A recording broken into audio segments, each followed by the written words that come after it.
Okay, good morning everyone and welcome to Wembley Stadium for this squad announcement for the 2026 FIFA World Cup. Before we get underway, Thomas will begin with a few opening remarks and then we'll throw it open to 2 questions per person. Yeah, good morning everyone. Thanks for coming, and of course you saw our squad selection for the World Cup, which is an exciting day for me and I think for everyone selected. I think from day one we were very clear that we are trying to select and build the best possible team, which is not necessarily to select and collect the 26 most talented players. Teams win championships, it's as simple as that. And what we are trying to achieve in summer can only be achieved as a team. That in mind, we chose a very balanced squad. We chose 3 goalkeepers plus Jason Steele. I want to take the opportunity and thank Jason for being brilliant and thank Brighton for being so cooperative and supportive.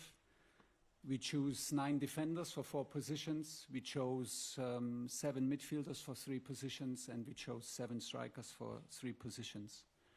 I can assure every fan in the country that we have 26 100% committed players in camp with us, who know their role, who are ready to buy into their role on and off the pitch, and who are ready and committed to the idea of team spirit and being unselfish.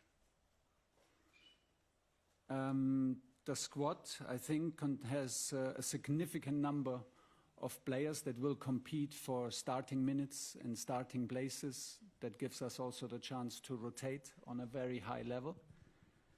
And a significant number of players who carry the sportive responsibility on highest level. We have a huge chunk of usefulness in the squad.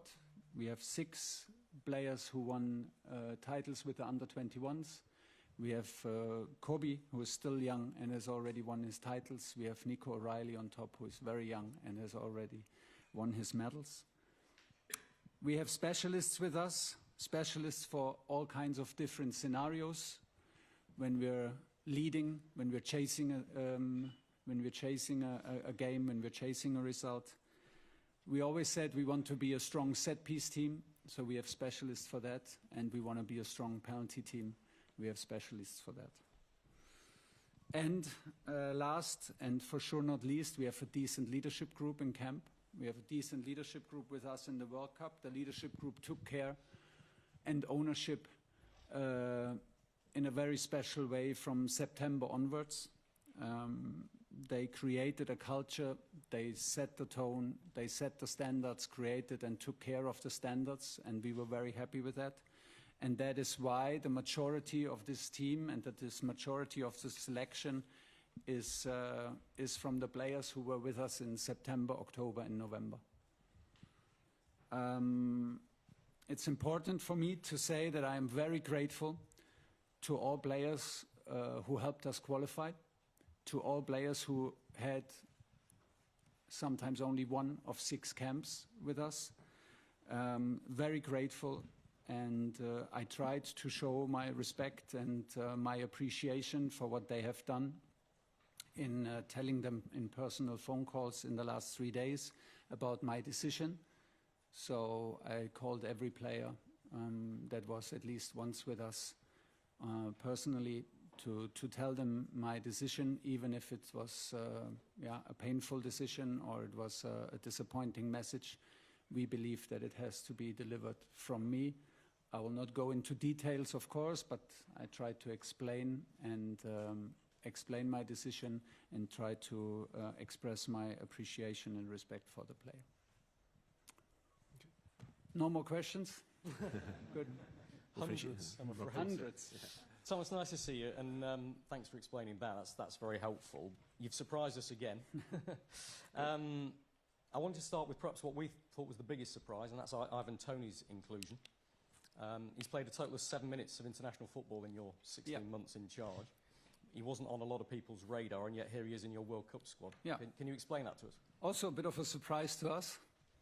But Like I said, when it came down to all different kinds of scenarios, he was back in the picture. I had fantastic feedback from his coach, from his club coach, who was my player, and I have a close connection with him. I had always fantastic feedback about his role there, about his ability, about his fitness. We could see that he still collects the numbers. I think he has very special skills that could help us, meaning the situation, the scenario when we are chasing a result, when we're chasing a goal. I think he can be a very valuable addition to Harry Kane. He can be a presence in the box when we're pushing for a goal. He can take attention of other strikers. He has a natural presence within the box. He's a natural finisher.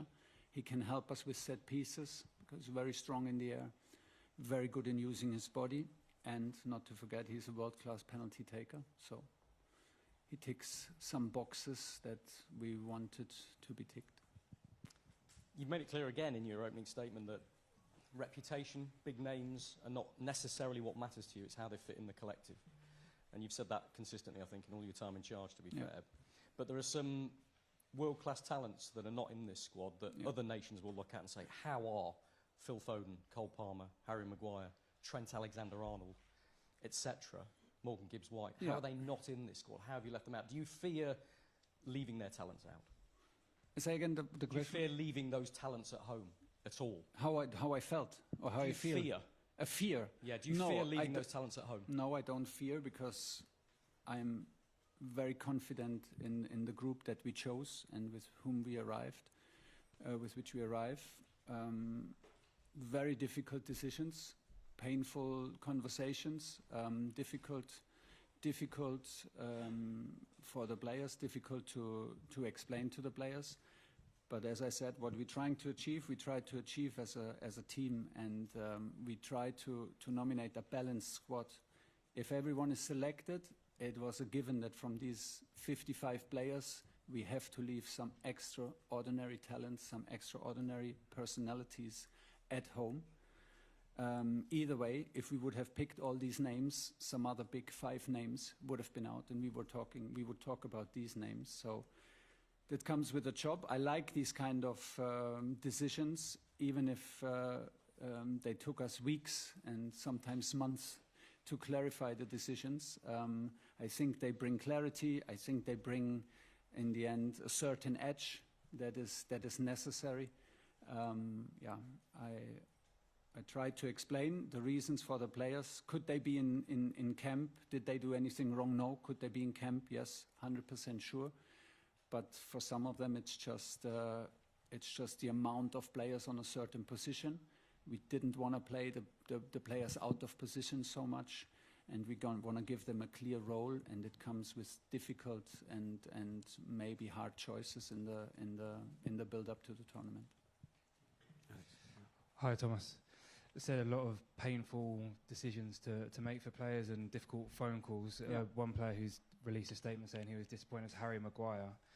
Do you understand him releasing a statement, or were you a bit surprised to see that after you spoke to him?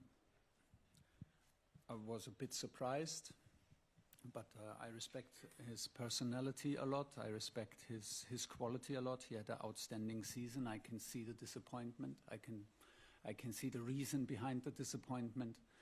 Still, I was a bit surprised because we had a private conversation, and he had the chance to express his feelings, which he did, and this is fair enough, because I can see all the reasons why he could be in the squad. But the decision is that we stood firmly with our central defenders that carried us through September, October, November. Some of them are part of a leadership group that took ownership and set the standards high, and we just it was a decision for these 23, for these 26 players, even if it feels that it's against individuals. Hi, Thomas. Can you confirm, please, the makeup of the leadership group and how you came to make those decisions with regard to the identity of those players? Just a quick. How I decided who's in the leadership group? Yeah. or why you decided those Well, we had players a were in? March camp and we had a June camp, and that it was pretty clear for us who should be in there. I see no value in sharing it with you, to be honest. So I will keep it to myself. It's a group of 5-6 players, and this is always like it's always a fluidity possible in the group. But they took ownership, they took care, and they were massively influential. And I was very, very happy with the way they acted and interacted and how they stepped up. So there is no need to change that. Just a quick one. Will you be inviting any extra players for the Florida camp to make up for the Arsenal players and Dean Henderson missing out because of their commitments at club level? Yeah, I think Dino is not an issue because we have Jason Steele in camp, so we can start with 3 goalkeepers and later we have 4.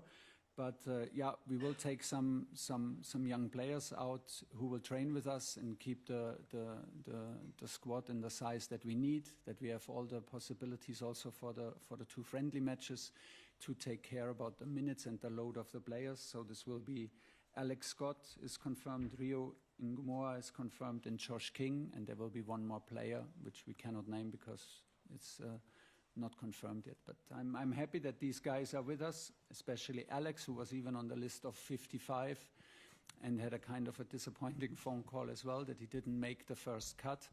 But the reaction of him was outstanding, the commitment, the wish to be in pre-camp and to just be a step closer to the team was just was not even a question for him, and this showed me his character and his spirit. So I'm delighted that he's with us because it was a close call and gets a chance to take a step closer and to get a cap. Carrie.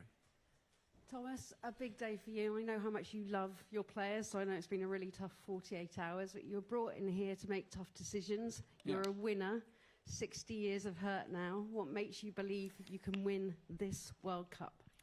I heard recently a quote from Rafa Nadal, who said, "I'm not a winner, I'm a competitor, I'm a challenger," and that is basically how I arrive in the US for this tournament. I'm hungry, I arrive with hunger, I arrive with excitement, and I arrive as a competitor and as a challenger, and I think that is the role for us as a team. That is how I want the team to play, this is how I want the team to develop, and this is why we picked that squad, and that's why I'm so sure that we picked the right squad. It is about building a brotherhood, it is about building excitement and a certain energy, and then I feel that we can transmit this to our fans who are either in the stadium or back here in England pushing, and once we get this energy right, everything is possible. So we said it very early, we will try to go all the way, we will try to win this tournament, but it's very, very quickly, it just makes no sense to try and digest the whole cake at once. We will chunk it up. We will try to have the best possible pre-camp, have a little break in between, and then go to Kansas, switch locations, and go into the tunnel to start the group phase. Where there is no doubt in quality is Morgan Rogers and Jude Bellingham. Some people will see that as a problem in terms of selection. How do you prepare to handle a very nice problem? I think they're just 2 of the names who are potential starters on the same position. I think there is still variety within these positions, so they can also play together. That should not be a problem. If they compete for one position through the tournament, I think it is possible to compete for a position as complices, and you don't have to be enemies. In the example of Morgan Rogers and Jude Bellingham, they're friends anyway. So we have a couple of others. We have Bukayo Saka and Toney who fight for the same place in the club, and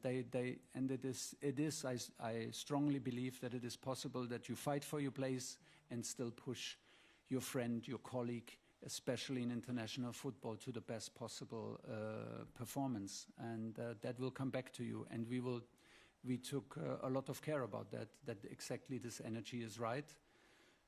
They know their roles. I have no doubt that we chose the right players. I have no doubt that Jude and Morgan will get along well, and I have no doubt that they will be both decisive for us. David. Hi, Thomas. You've picked John Stones, who hasn't played a lot of football for Manchester City this season, very experienced, but is he ready to play a meaningful part on the pitch for your team? Yes, otherwise I would not have picked him. He's excited to come, and I am excited to have him. I am a huge believer in John. I think he's a world-class player. He's an amazing character and a proven winner. He knows how to adapt to a winning culture. He knows how to adapt tactically on the field. He is still on a highest level when I see him play, when I see him move. We analyzed a lot of his training data because I get your question. There's not a lot of proof in the last half of the season, unfortunately. The good news is he was available, so he was not out. He was available. The bad news was he wasn't selected as much as we all hoped for. But I think we can take advantage of our late start to the tournament in this case.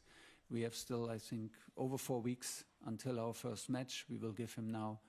We will reconnect with our principals. We have the chance to let him play 2 friendly matches. And then I hope and I truly believe that he will have a strong tournament for us.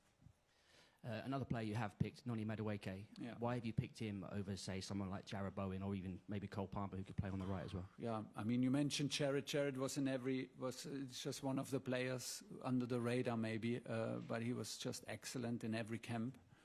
Excellent in every camp for us, and then gets the phone call that he's not on the plane. Does Jarrod suffer a bit from the situation at his club?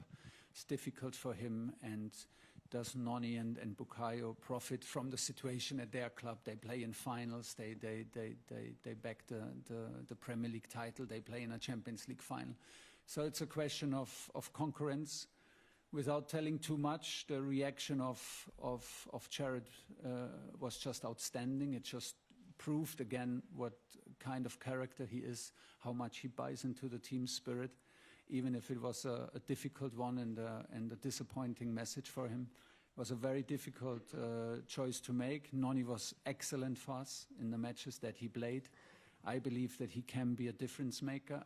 I even believe that he didn't play so regularly, but he's used to coming on, coming off, can be a big advantage. And I believe in his ability to change matches and his ability to disrupt defensive organizations with his one-on-ones. So that was the choice. Ethan and Henry. Hi, Thomas, UK. I just wanted to focus on one specific player that might have raised a few eyebrows. The left-back position, Jed Spence. You know, he's currently playing at Spurs. They're fighting for relegation at the moment. Yep. A lot of people are seeing that he's got no goals this season, no assists. I guess what was the specific tactical reason of choosing him? First of all, he was excellent in every single match that he played for us. He suffers from the third change of coach at his club. Since then, he doesn't get a lot of minutes. Of course, he suffers from the situation. He is part of the situation as well. He's a part of the situation at Tottenham. He brings something to the group that we don't have in his profile. I think he loves defending. He's the fastest player in our squad, and he loves to defend one-on-ones. And that is just a characteristic that I would say makes him a standout fullback for us and a bit of a special fullback for us. He can, on top of that, play both sides. We had this discussion, to be very open to you, before the March camp with Chet. We said we're a bit concerned what is going on in Tottenham. You don't get the minutes, you don't have the impact that we want to see from you. If you come here in March, you have to prove yourself again, which he honestly did, because both of our fullbacks, Tino and Chet, were just excellent against Uruguay. And that was basically then was the decision that I can really trust him, and he brings something to our group which makes him unique. Thomas, hi. First, good luck at the World Cup. Thanks. Secondly, you say that teams win championships and that it's not about the most talented players, but the history of the World Cup, it's Messi, it's Mbappe, it's Ronaldo, Romario, Zidane. Good. I mean, these are individuals who've won World Cups. How do you balance that? I think we have these names, And hopefully we have one name in the end of it that says like he carried the team or he had the decisive moments. I think we have world-class players within our ranks. We have big names, but everyone, like I said, is committed to buy into the idea as a team, is ready to be selfless. And we have proof of that. And that's why I feel very confident. And I agree with you. It seems like the big names are around, but if I look at our squad, I see some big names who can have all the headlines if we go all the way. Hi, Thomas. Hi. You mentioned squad rotation earlier, and I just wondered how important is it to you that as many players as possible get minutes particularly in the group stages? Is that something that's a priority? I'm not so. Ideally, yes. But once we're in group stage, I will maybe adapt and change my mind or adapt to the way of rotating. I mean, the challenge is clear. It will be hot. It will be humid. We can have a game in huge altitude, so it's one match more than usual because of the amount of teams. So would it make sense to rotate? Yes. And does it show also a level of trust to the players that we trust them? Yes. But then, I think we have a significant amount of players who hope to start, and it's more than just 11.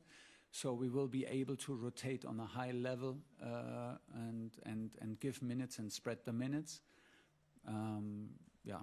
Hopefully we can do this without losing momentum, without losing connections between the players, because we haven't played in certain formations since November, because in March camp some key players were injured. So it has to be a mix, I think, of everything. History shows that it makes sense to rotate in the beginning of the tournament, but I also don't want to lose the chance to build automatism and to build connections on the pitch. Hi, Thomas. You spoke about the spirit the squad need to have to win the World Cup. I was wondering how much of the spirit is already there, in your opinion, and how much you'll have to build it during the camp. When I see the 26 reactions in the last 3 days to my phone call, then I think the spirit is there.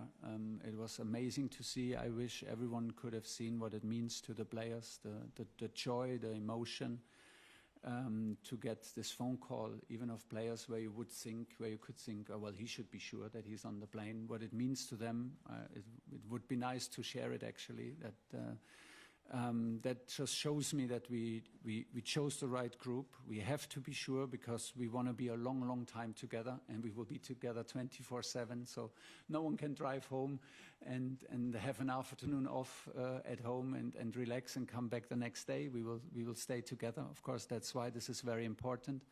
And that's why we rely so heavily on the group that built this kind of spirit throughout these 3 camps in September until November. And I think we have a big part of it, and we will make sure in the first 10 days, especially in pre-camp, that the players engage, reconnect. They will have the freedom and the opportunity to reconnect off the pitch to make it a special summer for us. You say the goal is clear, to win the World Cup. What do you think needs to happen for England to actually win the World Cup? Well, the goal is to try to win it and not be shy about it, and then just to respect the game and the opponents and the amount and the obstacles that come with the tournament itself. What was the question in the end? Well, we need a bit of luck. We need to have our selection right, and then we need to stay healthy. All the players need to stay healthy. Then catch a momentum and build a brotherhood, like I say, play with courage, play with hunger, and take advantage of special moments, hopefully. Then we need a bit of luck, and we need crucial moments on our side, of course. Once we go, hopefully, then to knockout football, it's a game of margins. And it will not be done without luck, and it will not be done without nerves of steel if you need to overcome overtime or penalty shootout. So it's not everything is in our hands, but I think it's good to just have the goal spoken out, and we did this very early in the first camp. And after that, we straight away, 1 minute later, we said, okay, this is clear. That's why we're here. That's what we're trying to do. But let's focus on what we can influence, which is now in the next step, the 10 days in Florida. James. Hi, Thomas. Team chemistry and having good travellers in the group seems to be such a core idea for you. I just wondered if you'd spoken to anyone specifically about that, whether it's like other international coaches or Gareth Southgate maybe? No. We trusted our own experience. We trusted our own sports psychologists that we have with us. We trusted our observations throughout the camps and didn't speak with other coaches about it. And you got... But we have feedback, of course, from club coaches, and when we go into stadiums, and a big amount of observation goes into behavior, not even like into football details, but goes into behavior. How is someone warming up? How does he behave to a decision against him? How is he connect? How does he react to what happens on the pitch if he's not selected? And from there we go.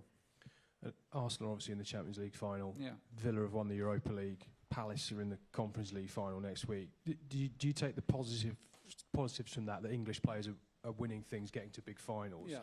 Or does that increase concern about fatigue? Because a lot of people talk about the conditions and the fatigue of the group, which has been a problem for England. It just shows me that this league is the strongest league in the world, the most competitive league. That's just another proof for me.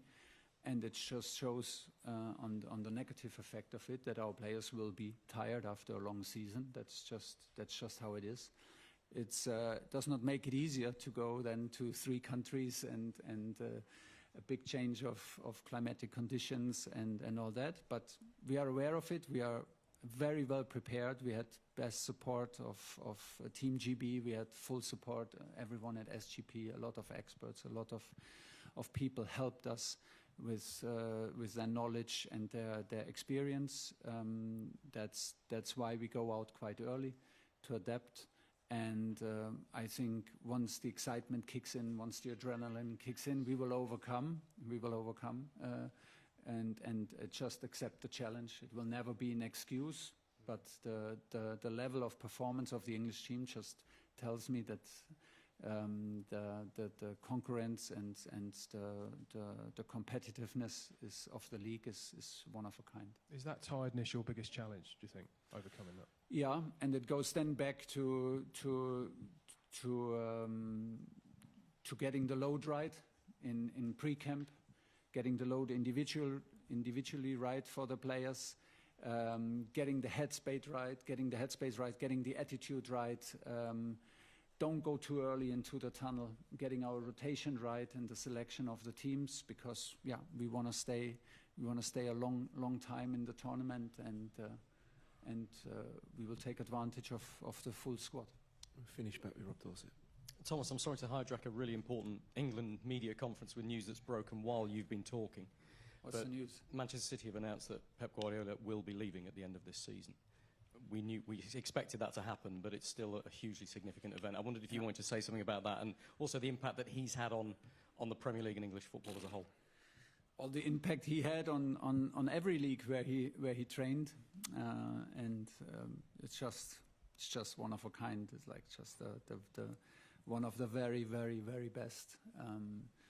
He made a big revolution with the way he played at Barcelona, and then he put everything upside down in the German league, and then he comes here and crushes every record. So it's just outstanding. There are no words that can describe this determination and this level of input. It's just highest level. And finally, this is a bit left field, but I wanted to ask you about the collaboration you had with the Beatles in announcing this squad, because it seems significant that you chose the song "Come Together" as well, after all you've been talking about. I was not involved in that. I saw it now today for the first time. I loved it. Good idea, and thank you for that. Okay, everyone. Thanks for your time.